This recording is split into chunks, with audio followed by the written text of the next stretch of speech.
Okay, I'm going to start. Welcome to EE123, Lecture 24. Woo! A bit of energy. Okay, today we're going to continue talking about, finish talking about compressed sensing. We are going to give you a exercise on compressed sensing Friday. So after the midterm, you'll find it, we hope you'll find it interesting. That you're actually going to implement a simple compressed sensing reconstruction on 1D, maybe 2D signals. We'll figure that out. It's going to be looking like one of those labs.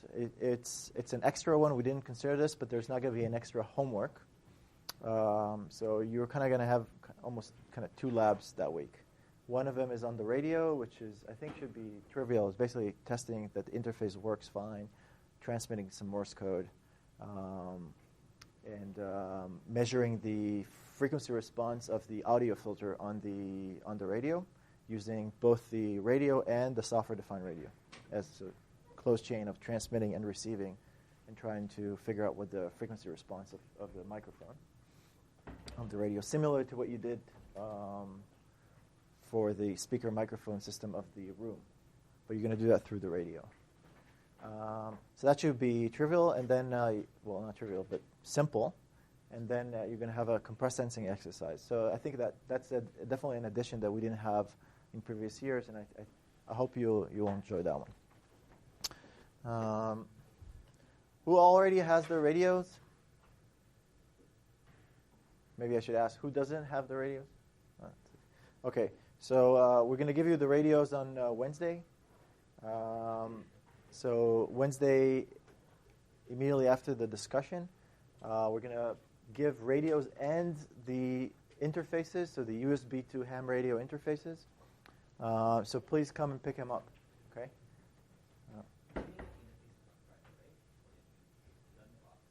No. You didn't get any. You just got the radios. Those that have the radios only have the radios. You need also the interfaces to do the lab that we're going to give you. Okay. The ESG folks have worked a really nice interface. It's now kind of like all really nice. They really made it nice. So I think this time it will be a little bit more straightforward, with maybe less of RF interference issues than last year. We're also giving you the ability to control the radio PTT, so transmit option, through using Python now. So that's kind of nice. So you'll be able really to control the radio completely from the computer. So that's nice. Midterm 2 is this Friday. Same deal. Open everything. Covers everything, including 2D. But again, 2D would be could be translating maybe simple, some ideas from 1D into 2-dimension and see how they extend and so on and so forth. But you could expect, maybe ask about 2D as well. Okay. Any questions? Had a good break? Yeah? Ready? Okay? All right. So remember what we talked about before the break. We talk about compressive sampling, which is really if you think about it, about what we're, when we talk about the sampling chapter in this book, we talked about band-limited signals. Turns out that that's really over-conservative.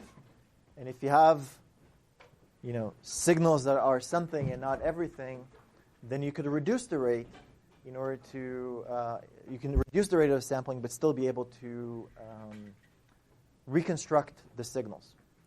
Now, if you think about, in general, the idea of compression, the idea of compression is really reducing rates, okay? Rates of storage, okay? It's not like sampling effectively, but if you think conceptually, what does it mean to compress a signal? It really means to reduce its rate. And some signals you can compress, without loss of information. For example, if you have a band-limited signal that you oversampled, you could downsample it, compress it, while still not having aliasing. Okay? So if your signal occupies only part of your bandwidth in the digital domain, we can reduce the sampling rate, so downsample it, without losing any information. Or we can have lossy compression, where we're going to downsample it, but we're going to do a low-pass filtering before, so remove the high frequency. Okay?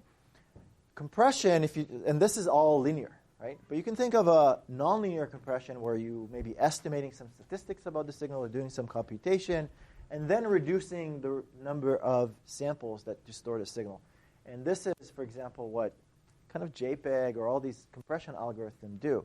They perform some transformation, they do some quantization, which is the nonlinear part, and then they try to do some what's called entropy coding, but basically use the statistics of the coefficients in order to keep it on a smaller size. So there is really, if you think about conceptually, sampling and compression or reducing the rate, they're all similar in some way. And so there comes an idea of, okay, how we combine them both together. What if I have a signal that I know that it could be compressible? Why do I have to go through a Nyquist sampling rate, then do all the processing, and then reduce its rate? Can I maybe just sample the compressed information directly? And this is what we're talking about. Okay. Well, I'm really talking on a higher level. There's a lot of really fundamental mathematics and theorems that people have developed that can show and prove recovery rates for certain conditions and certain sampling scenarios and so on and so forth. All of them, by the way, are, or not all of them, but most of them have statistical implications. So the claims would be, if the signal has certain amount of sparsity, and if I sample it in a matrix that has what's called this incoherence properties, then with overwhelming probability, I'll be able to reconstruct the signal. But there will be some cases where I will not be able, but those are really rare. Okay, so those are kind of the arguments that people come up with. Okay, all right. So then we talked about last time about traditional sensing. And in traditional sensing, we talked about the case of an identity matrix. So we have a vector that we'd like to measure. We have a sensing matrix that takes inner product with that vector. And then we make measurements. And we know that if we have an nth length signal, we need to make at least n number of inner products in order to be able to recover this from this. Now, with the identity matrix, it's more like desktop scanner type of thing, where you sample one value at a time. Or if you think about it, a camera does that as well with a CCD, but it does that in parallel. We talked about Fourier matrix, which is really like MRI, for example.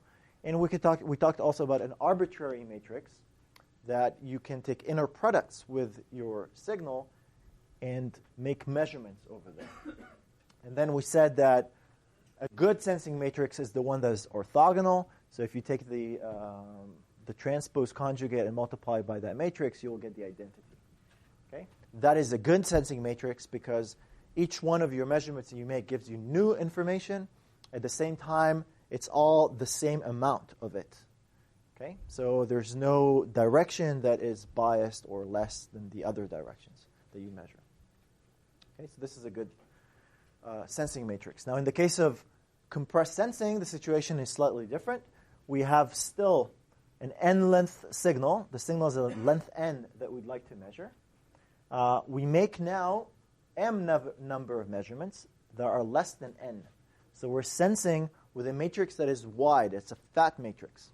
Okay? We're making less measurements than the number of unknowns. But fortunately, the signal is sparse. There's only few number of non-zero coefficients. Most of the signal is zeros, but just a few coefficients are non-zero. And there's k of these. And what we're making is m that's bigger than k, but it's less than n number of measurements. And we would like to recover basically x. Okay?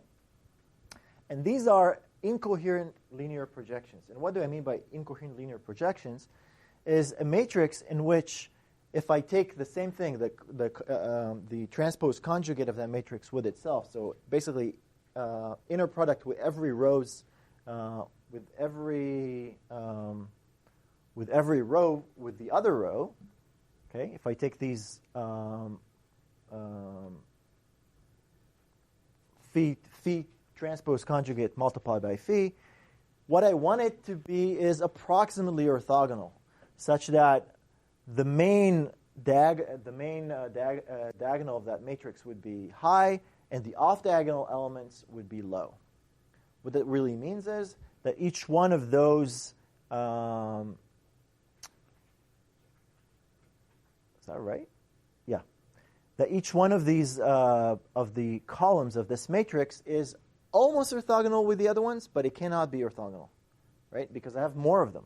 I have more than, more columns than the number of values in the column. So they cannot be orthogonal to each other, right?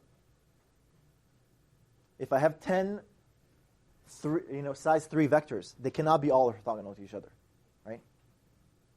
10 size 3. It's just not possible, okay? But I can make them so that they have minimum inner product with each other, and that's the idea. That each one of them are not orthogonal, but they're the most orthogonal that I can think of. Okay? So if that is the condition, turns out that incoherency can preserve the information when we're talking about sparse signals. And I'll give you some of the indications, and we talked a little bit about it before.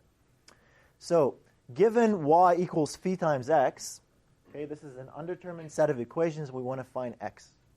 So if I knew nothing about x, there's just no way that I'll be able to recover this. This is related to the Nyquist criteria, right? If I have everything, I need to sample everything. Okay, I need to make n number of measurements. But if I have something, maybe I don't need to do all these measurements. Okay? So there might be hope, because among all the possible solutions, there might be just a few that are sparse that satisfy this equation. Or maybe there's just a single one. If there's a single one, then I'm good. Okay? Now, if I knew exactly where those sparse coefficients are, then that problem becomes, again, linear, because I can just solve for the rows, the columns that, I can basically erase all the columns that are multiplying zeros. Right? Then, if you think about it, the matrix can eventually become, again, to be long or square. If I knew where they are, but the thing is, I don't know where they are. And that makes the problem more difficult. Okay? So if you think about the case where you know where they are, this is like bandpass sampling. If you have a band-limited signal somewhere and you know where it is, then obviously I can reduce the rate. And I can make sure that it doesn't overlap when you undersample. Okay? That's the analogy. Okay? All right. So one thing that you could do is, and people do, is solve for the minimum norm solution. So among all possible solutions, let's look for the one that has the smallest energy. Turned out that this is always wrong, or near almost always wrong. And the reason for this I showed you last time. I gave you kind of a geometric interpretation of what it is, but I'll show you again. What you could also do is say, well, okay, let's try all the options. For all possible solutions, I'll try to say, well, let's just to scan, what if the signal has only value here, or here, or here, and then solve these linear problems just for these constrained problems. So I can try all the combinatorial position options, asking, what if my signal has a value here and here, and solve the solution. Does it give me a consistent result? No. Okay, what if it has here and here? So try all the combination. If you do this, turns out that there is actually ability to do this, and you might get the solution, but it's really, really hard because you have to go through combinatorial search. As it turns out, if you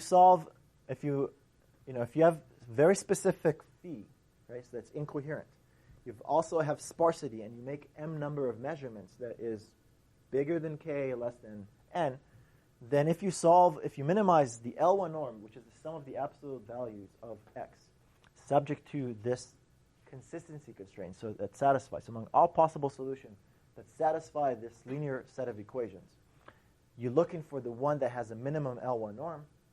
Turns out that if you make about k log n number of measurements, and this matrix has a property of incoherence, then if you solve this, you will actually get the solution that solves the hard problem, the combinatorial problem.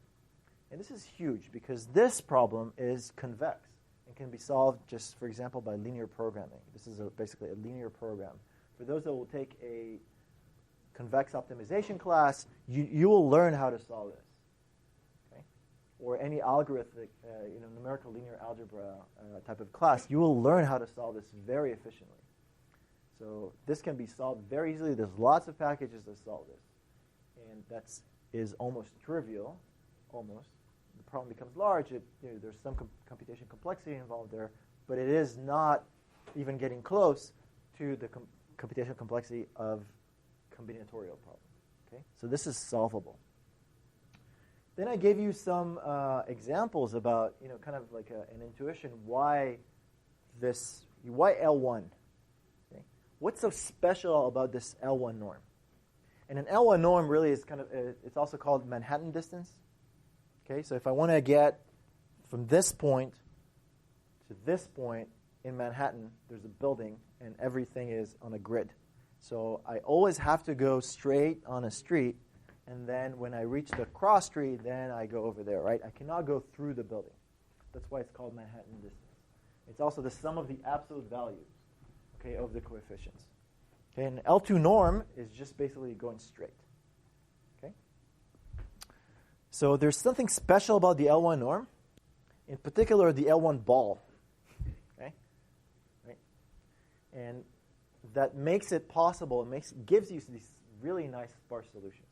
So when I mentioned the domain of sparse signals within 3D, okay, if you think about where sparse signals lie in three-dimensional space, okay, sparse signals are those that have lots of zeros in them. If they have zeros, it means that they're on the axes. Okay, that's what it means, basically. So this is a sparse signal in 3D? Yeah, it's on the axes. This one over here will be sparse as well. This one over here will be sparse as well. Anything on this plane will be, kind of sparse because it will have at least one zero. Okay? So these are the domain of sparse signals. And now, what if I make one observation? So I know this is my signal. This is the coordinate signal. It's a three value, right? In 3D, 3 values. Basically, it's a vector that I want to recover. If I want to recover it, I want to measure it. What I'm going to do is I'm going to observe. This is an unknown, and I'm going to observe it by making measurements. Let's say I made one measurement. One measurement means that I'm taking an inner product with some, let's say, random vector or something. That defines a plane that my solution could be. Okay? So there's 2 degrees of freedom now after I made this one measurement that my signal could lie in. Okay? Does this make sense? Or are you getting confused? If you think about it, it's just, one inner product, right? I have an unknown vector. I made one equation, right? I have, yeah. What are measurements be y? Pardon? What are measurements for that the y value? Yeah, y1. Yeah, that's the measurement. y1. I made one measurement, and I have 3 unknowns. What is my degrees of freedom? 2-dimensional, right? Defines a plane. Okay. And in that case, the plane is perpendicular to this vector. Okay. But I could have measured a different one, right? But my point should be somewhere on this plane. I just don't know where. So if I solve, so the nice thing about L1 ball is kind of like pointy. Okay. And you guys should really understand why it's okay to call it a ball, because football doesn't even look like a ball. You still call it football. So this is just the pointy one, pointy football. Okay? Makes perfect sense. So you take a pointy football and you start inflating it till it hits that plane. When it hits that plane, that means that's the point with the minimum L1 norm. Okay, that's the smallest ball that hits this plane. Yeah.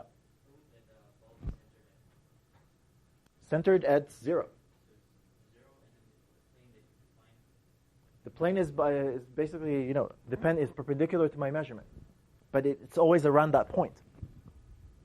touching that point. The point lives in that plane. So I inflate the ball. It hits the plane, and where it hits, most likely, where it's going to hit? It's going to hit on the on the pointy stuff, right? It's on the axes, right? It's going to give you a sparse solution, most likely. Very unlikely that it will hit on the vertices, okay, on the edges. Unlikely. What's the chances? I'll need to pick the worst possible direction, right, for that to happen. And that's why it's statistical. All the proofs are statistical. Because there is a likelihood that will make this one measurement that's going to screw me up, but it's unlikely. Okay? That's where the proofs become, probabilistic. Okay? But with overwhelming probability. Now, as I grow, the dimension grows, the likelihood of choosing is even lower and lower and lower. Okay? But it's kind of hard to see L1 ball. Turns out it gets more and more pointy in higher dimensions. That's what people say in the area. But, Okay, what if I inflate an L2 ball? An L2 ball actually looks like a real ball that we play soccer with. Okay?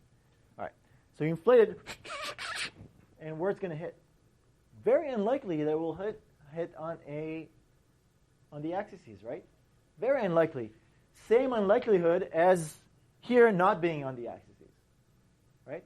Because then I will really need to pick a plane that's really perpendicular. There's just no other way for it to hit. So this will not give me a sparse solution. This gives me a sparse solution. So this is why L1 is useful and give you a sparse solution. Whether that is the right one, that's a big question. As it turns out, you can actually show that it will be the right one under certain conditions. But it always tends to give you sparse solutions. Okay? Yep.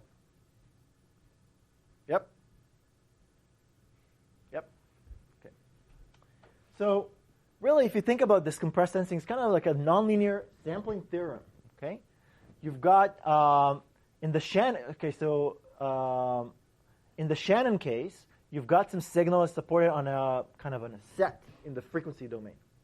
Okay, a connected set. So phi is known to be connected in a certain size, and exact recovery from B is you do equispace sampling, and then you do a linear reconstruction using sinks. That's the Shannon-Nyquist theorem. Okay, you've got this signal within a bandwidth. You make equispace sampling, and then you're able to recover. In the case of compressed sensing, the set is unknown. It's arbitrary and unknown, but is of a small size. And then you make exact recovery by making B log n, almost arbitrary place samples, okay, in that set. And then you do a nonlinear reconstruction by convex programming. Okay, so you solve kind of a more complicated type of reconstruction. It's not linear anymore. A linear program turns out is nonlinear. It's a nonlinear reconstruction. Okay, it's kind of strange, right? It's called a linear program because it has a linear constraint, but the objective is nonlinear. Okay, so it has linear constraint. Yeah. So for the nonlinear set, like that's a set frequency, don't have to be connected. They don't have to be connected. Like yeah, just sparse. So the question is like really how, yeah. I could. Good for you. Where did I do that? Oh man, that's good. All right. We have got a winner. But he won the. Okay, so let's see. Shannon double N, right? Yeah, and you didn't win. Sorry. Yeah, whatever. Where is this? The theorem.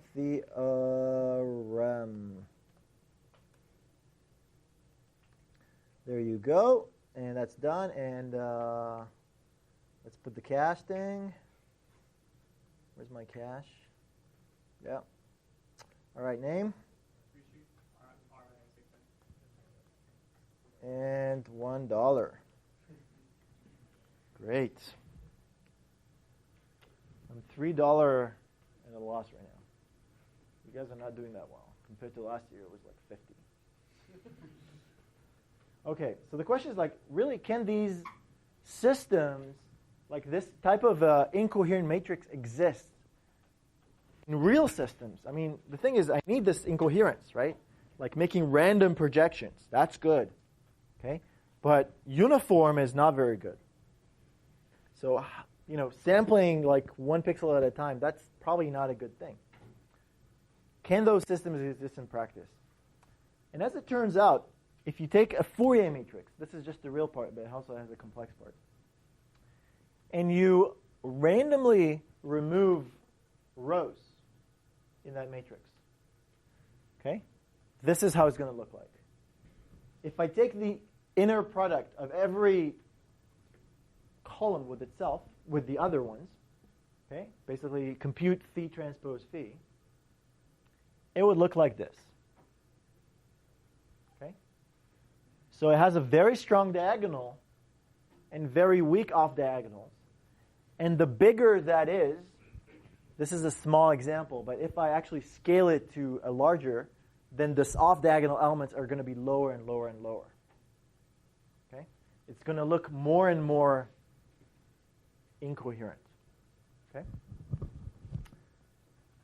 The beauty about this thing and about my profession is that MRI samples in the frequency domain, and we have the ability to choose which Fourier coefficients we're going to collect.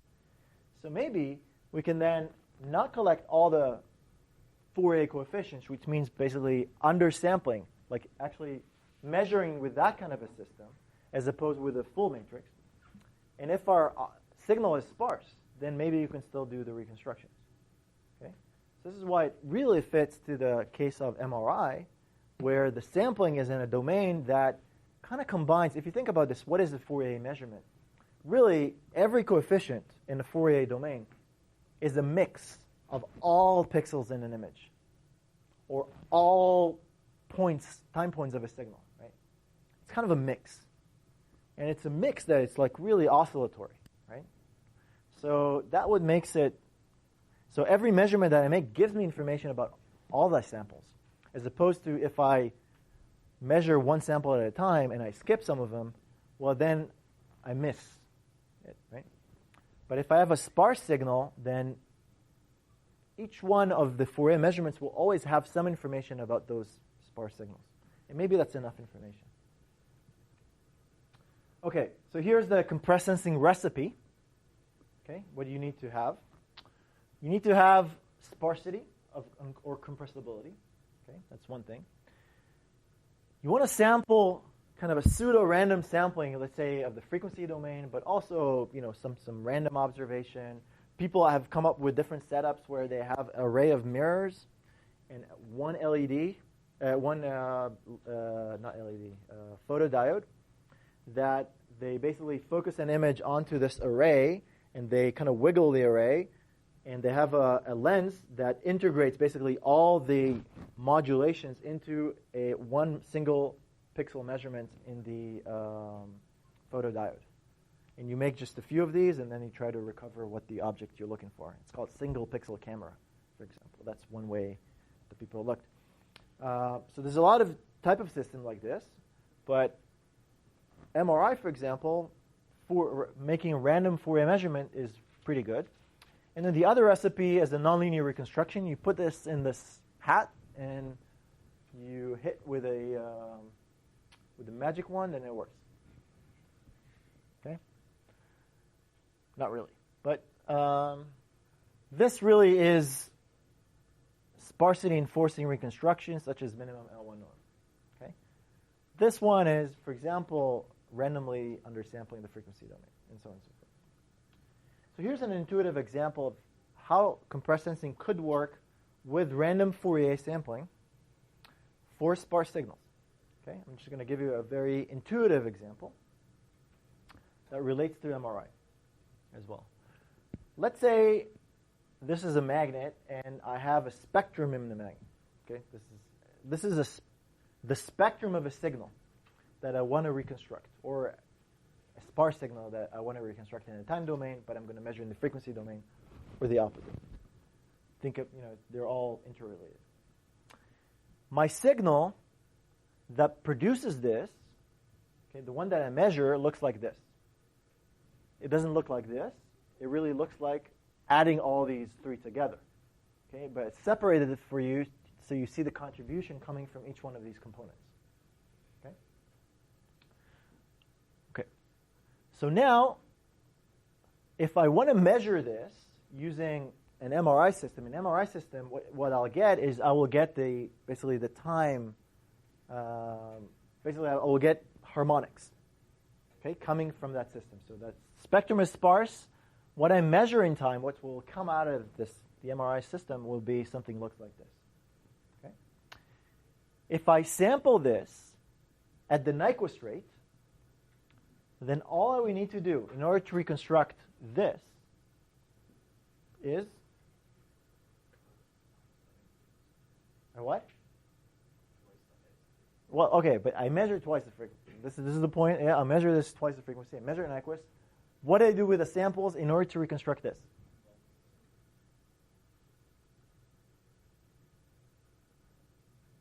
Well, to reconstruct the sparse spectrum, Fourier transform. I will need to take a Fourier transform. If I sample it correctly, I take a Fourier transform, and I will be able to see the sparse signal. Okay? All right.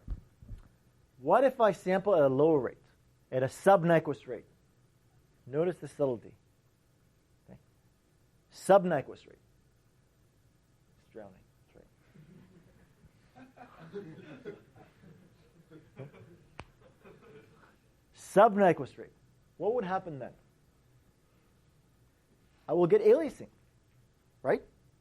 If I take a Fourier transform of my measurements, I'll get replicas. Some of those replicas are even going to overlap each other. But wait a second, I told you the signal is sparse. Can you still do something about it? Can you tell me what were the original frequencies? They're sparse. Just a few of them. Tell me which one.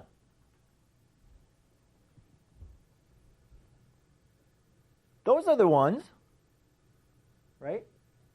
But, all right, I have a problem. First of all, there's many replicas. All of them look the same. Okay? They all could be part of my original signal. And on top of that, some of them are even overlapping, so it's really hard to figure out. Right? So there's an inherent ambiguity if I do uniform sampling. Even though I know that the signal is sparse, what is the original signal? There's just no way for me to tell. Unless somebody told me. It's supposed to be here and here and here. It's supposed to be there. And then I need to know something about the relationship of how much of that is overlapping. Then maybe I can figure out what that signal is. But it's really hard. Especially if I don't know where they are. There's really nothing I could do. This one or this one or this one, are equally likely. All these frequencies are equally likely to be my original frequencies. They're all would produce the same thing. That's the underdeterminedness of the problem, right? Okay. So that's a problem. Remember when I showed you this sinusoid, right? And we uniformly sampled, there was this perfect two signals that could alias and be representing that signal. This is exactly the same phenomenon. What did we do then to resolve this ambiguity when we said there's only one frequency? Remember? It was almost 2 weeks ago, but we did what? We sampled non-uniformly, right? We moved one sample, right? So how is that going to affect us here? Let's see. If I sample non-uniformly, okay, let's say pseudo-randomly, then if I take now the forward Fourier transform, this is what I'm going to get. Okay? Now this is interesting. This is interesting because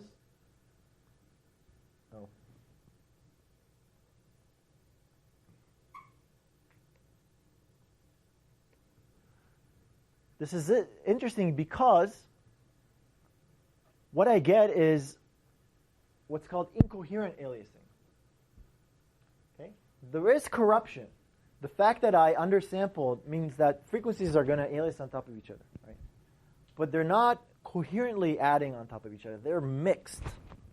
Okay, they're mixed. And so what you get when you do this, you'll see some of the signal components, and you're going to see this interference that kind of look like noise, right? It kind of looks like random noise, but it's really not random noise.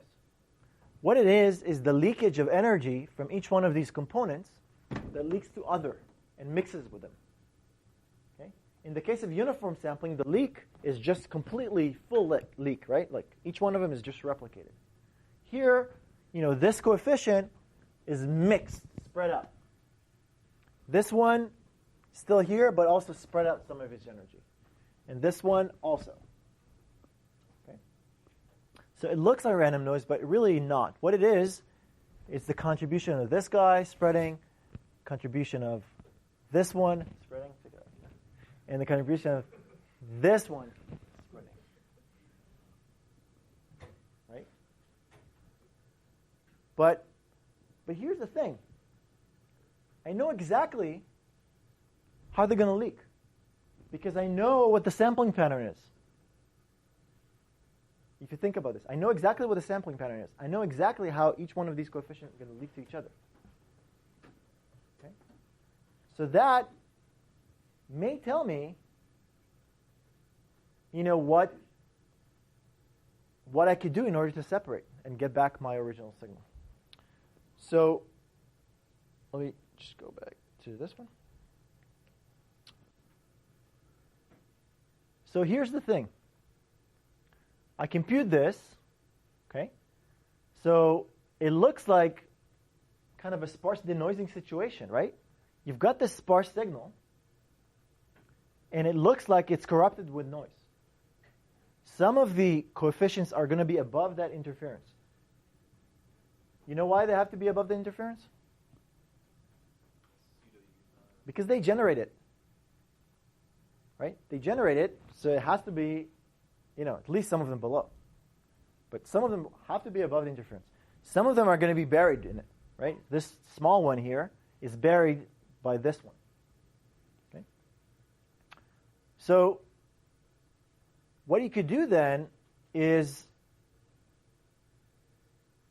say, well, this is a signal.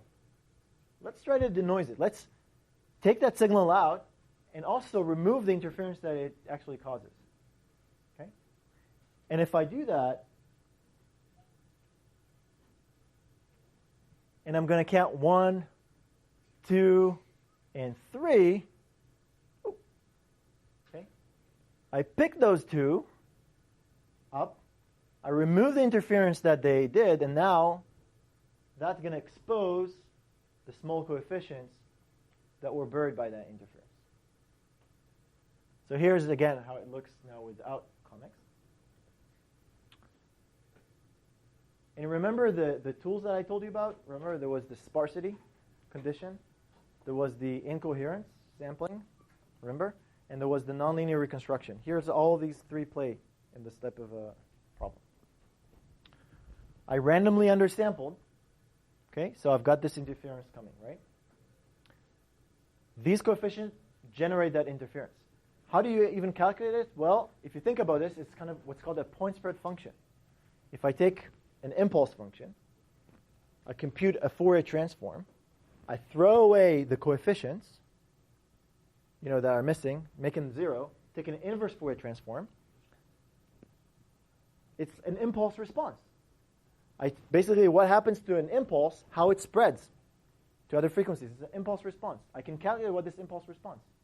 If I have some other coefficient somewhere else, it's still going to go through the same impulse response. Okay? So what we're going to do now is deconvolve that impulse response based on the fact that the signal is sparse. Okay? That's what we're going to do. Okay? So why sparsity is important? What if all the coefficients were occupied? will there be something that will be above the interference, or they're all just going to be completely mixed? If everything was occupied, then everything would kind of still mess up with each other, and just there's no way you'll be able to see something. Yeah. Isn't it confusing how once you're taking the Fourier transform, you can still discern between the three different frequencies and allow the two other ones? Well, if there's a few of them, then there are going to be some that are going to be higher ones. Right, but how are you going to know like what's blue and what's orange in the transform, like from a Fourier transform of the Well, what you're going to see basically, you're just going to see like two peaks. Okay, but when you're thresholding and pulling out, like Right. The question is like how to come up with a threshold, right? That's your question really. How do you come up with a threshold? How do you know that the threshold is here or is here or here or here, right? No, it's when you're thresholding. How do you know to pull out the entirety of the orange signal, like and its peak and its leakage, and the blue signal, like? The first thing I'm going to do is I'm going to just threshold. Okay? And how do I pick up a threshold? This is not magic, because the way actually you're going to solve it is not exactly this. It's a more intuitive way of solving this. It's one of the algorithms you can solve it, but there's other algorithms that you not necessarily need to know exactly what the threshold is. But let's assume we know to pick a threshold. Let's say we just pick the largest two. Okay? So I pick the threshold, and I say, well, these have to be in the final solution. Right? They belong. They're definitely there. Okay? But the thing is, I know what the leakage that these go through. What I can do is basically go and compute the inverse Fourier transform, subsample, take the Fourier transform, and then figure out how these leak to other places. Right? So I can compute that interference and then subtract it from the original. Right? Once I subtract, the whole interference level is going to drop, and then I'll be able maybe to see those that were buried by the interference, just a second, set another threshold, and then do the recovery till I basically stop at a certain point. Right? This is a greedy algorithm. It's not exactly how we solve it, but it's very intuitive. Yeah.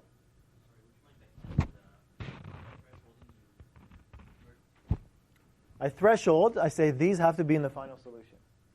What I do then is I convolve with a Poincare function, with the impulse response of the system. Yeah, and we know what the sampling was. Right? Then I compute the interference. I subtract it. This is called onion peeling. It's used for your phone. Do that all the time. Actually, base stations do that all the time. Base stations, you've got this, with the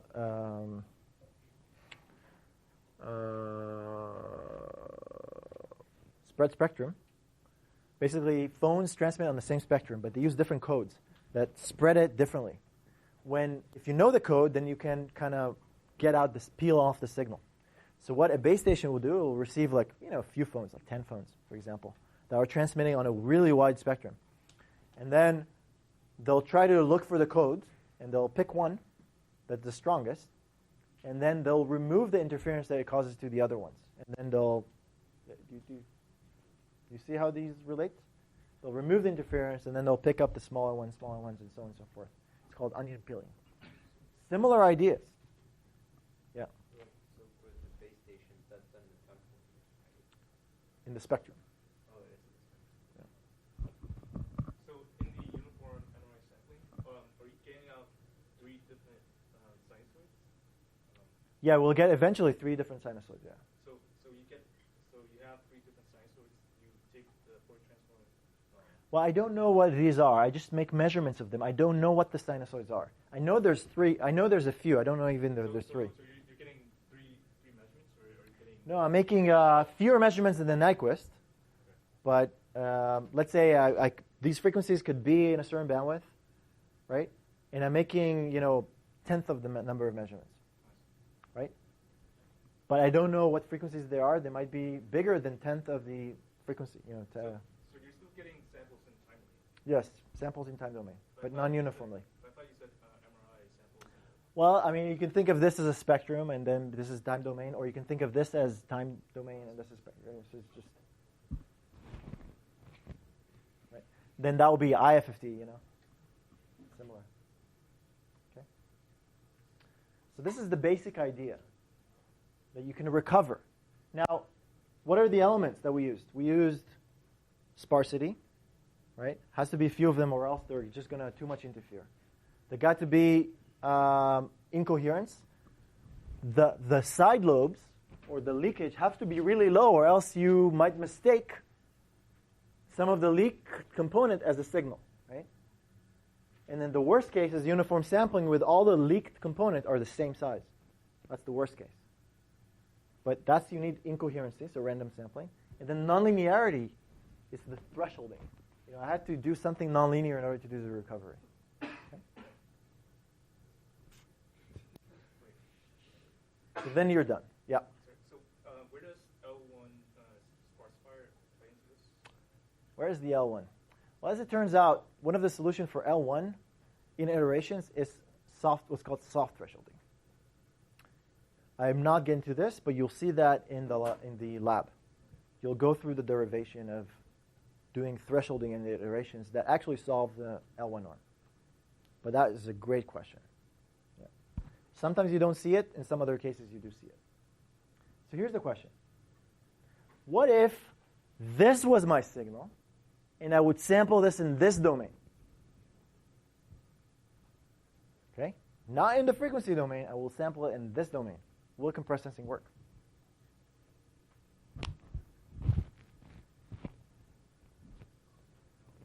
No. Why? Most chances I'm going to miss them. What is the likelihood of measuring a sparse signal if you sparse sampling? Right? Unlikely. You're basically going to miss all the signal. This what leads to the domains of compressed sensing. Okay?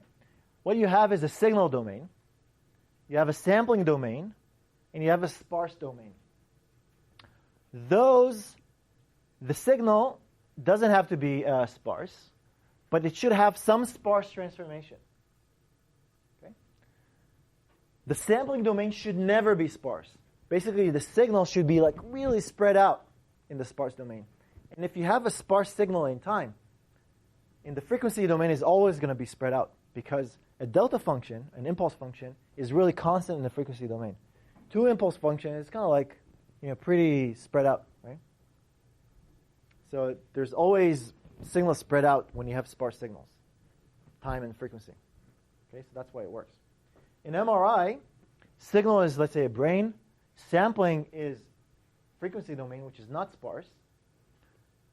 And the sparse domain could be wavelets.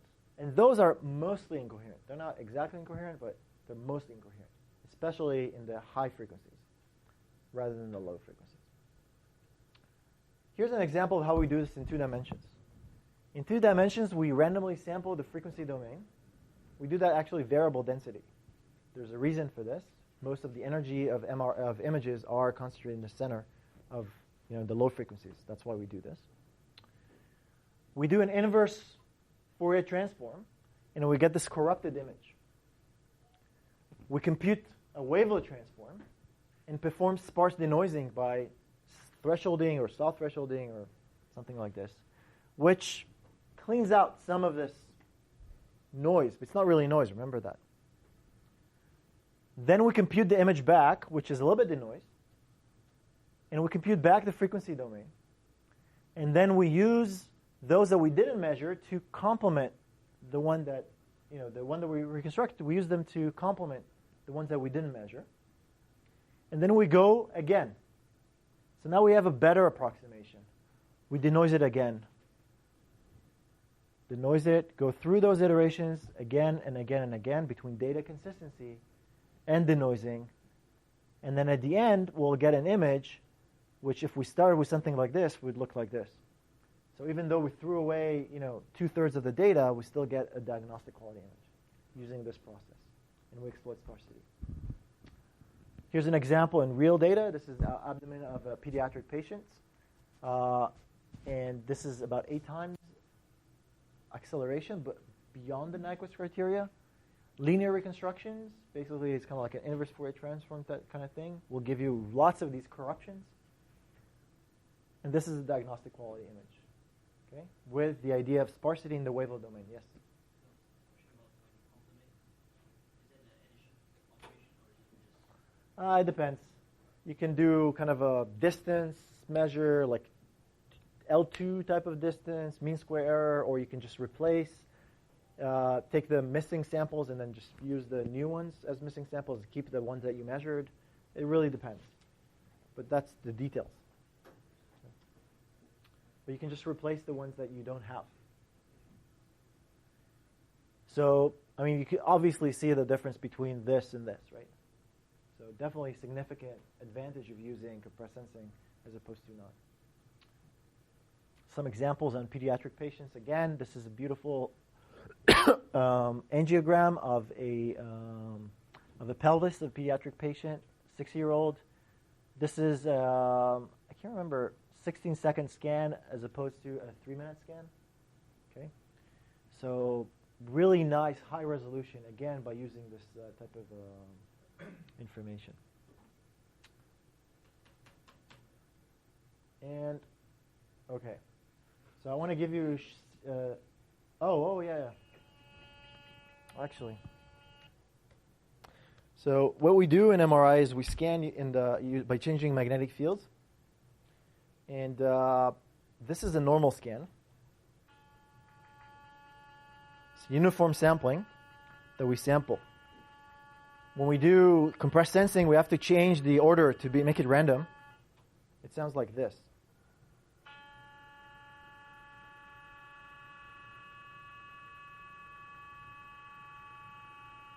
You see the difference in sound a little bit because we skip samples, and so that's why things are not like uniform. Anyway, just shameless promotion. Spring 2016, a year from now, I'm going to teach a class on MRI. It's one of the best classes I teach. Does that say anything? I don't know. But this is by far, I mean, you'll actually get to use a clinical MRI scanner as well as an animal scanner as part of the labs. You'll actually run, and you'll also get the option of getting one of your body parts scanned if you want to, but you don't have to. So other application of compressed sensing is for compressing imaging. There's medical imaging, analog to information. So people use it to make faster ADDs as well. They use that to basically capture a wide bandwidth with a low sampling rate. There's a lot of biosensing, geophysical data analysis, radar, astronomy, communications, lots of other applications. And if you were looking for resources, there's quite a few resources out there. I'd recommend looking at there's a special issue for IEEE Signal Processing Magazine in 2008 was on compressed sensing. Lots of very interesting articles there. And then there's a blog that Igor or Karen writes about compressed sensing, and all the latest stuff is over there. So with that, I think I took 3 minutes of your time. Apologize. I'll see you on Wednesday. Thank you.